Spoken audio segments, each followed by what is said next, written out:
Hey, what's up guys, welcome back to another video.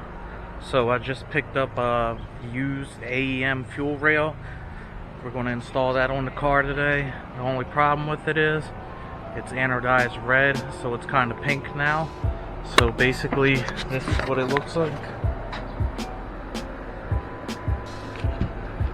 So I pretty much have all the holes stuffed with blue shop towels. So I cleaned it up really good too. I started with some carb cleaner and then I went over it with some rubbing alcohol. So we're gonna do some primer and then flat black paint or gloss black. I'm not really too sure yet, but let's get started. Fuel rail's all painted now. It's pretty cool because you could kind of still see the AEM logo. So I also picked up this Marshall fuel pressure gauge with 1/8 inch MPT fitting, 45. So hopefully it just kind of sits at the right angle. Also picked up a used AEM fuel pressure regulator. And from all the pictures of the Victor X manifold, it looks like you may need this adapter to turn it 90. But I'm not sure if I need this or not yet. So basically right now I'm going to put the fuel pressure gauge on and all the fittings. I'm going to be using this fuel safe Teflon tape just to ensure I don't get any leaks. I have this thing all back together. Fuel pressure regulator's just sitting on there for the time being. Have the plug in the back this side. On this side I just have the stock nipple for the stock fuel line.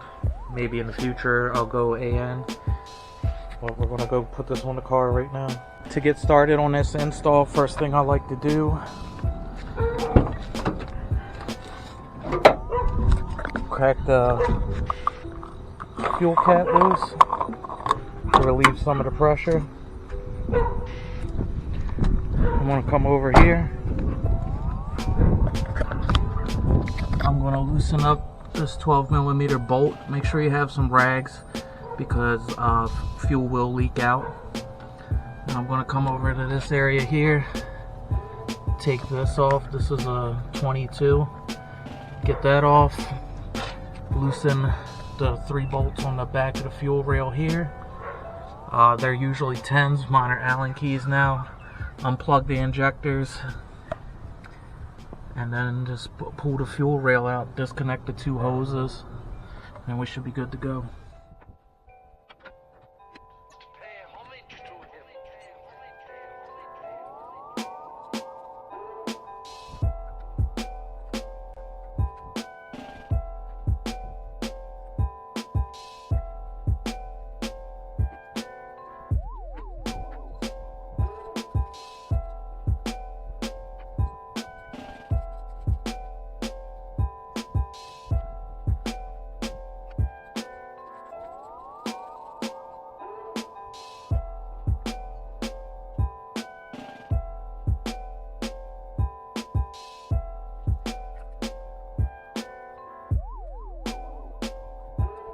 Fuel rails off. Just have that line sitting on a paper towel. Still have that bolt crack sitting on a paper towel. Got my injector clips labeled for which cylinder they came out of. So right now I'm going to transfer these injectors to this fuel rail. Just be careful when you take this out so you don't damage the O-rings.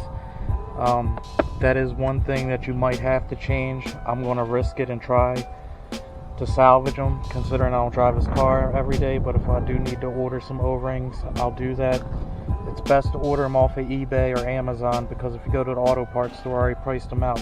It's $10 per injector. Now that the injectors are transferred over, we're going to bolt the fuel rail down with the 3 bolts, and we're going to check the clearance for the fuel pressure regulator. Fuel rail's bolted in. Really like the 45 that I got for the fuel pressure gauge. Makes it sit straight up. But anyway, moving on to this fuel pressure regulator. If I bolt this here, the return line's going to run right into the intake manifold. So I'm glad that I bought that 90 adapter. So we're going to install that right now. Don't forget to put in the O-ring that goes on the bottom right here so you're not leaking fuel. The regulator's all on. when you do put the regulator on, don't forget the O-ring on the regulator to the adapter and the adapter to the fuel rail. So the vacuum line, I'll tuck that between the runner and it comes back here. I don't know if you can see that, but that fits fine. The fuel return will fit if I stretch it, but it's too tight for my liking, so I'm gonna go replace that hose. So I'm just gonna double tighten these fittings here, put the fuel line back on, and put my throttle cable back on, and then run down to the auto parts store and get a new return line. So I picked up the new fuel return hose, because since the other one was so tight, put some new clamps on it, tighten the throttle cable back up, made sure I tightened the 12 on top of the fuel filter. So I just went over everything. I don't think I missed anything. So right now I'm just going to prime the car probably 1 or 2 times, see if I'm getting a fuel pressure and making sure I don't have any leaks. So it's all installed. I checked, I have no leaks. The car starts. The only thing that I feel like is weird is it doesn't hold fuel pressure when I turn off the car. I had someone tell me that the AEM one, since it's a bigger board, doesn't hold the pressure, but that doesn't sound right to me. So if you have any clue why it doesn't hold pressure, or aftermarket fuel rails don't hold the pressure, just let me know down in the comments. I would appreciate it. But that's pretty much going to wrap this video up.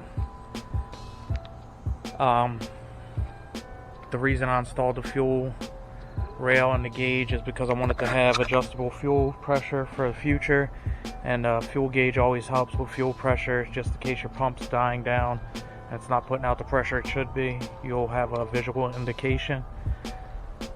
But if you guys have any questions or comments, like always, just put them down at the bottom. I'll do my best to get back to you. Until next time, like, comment, subscribe, and I'll catch you guys in the next one.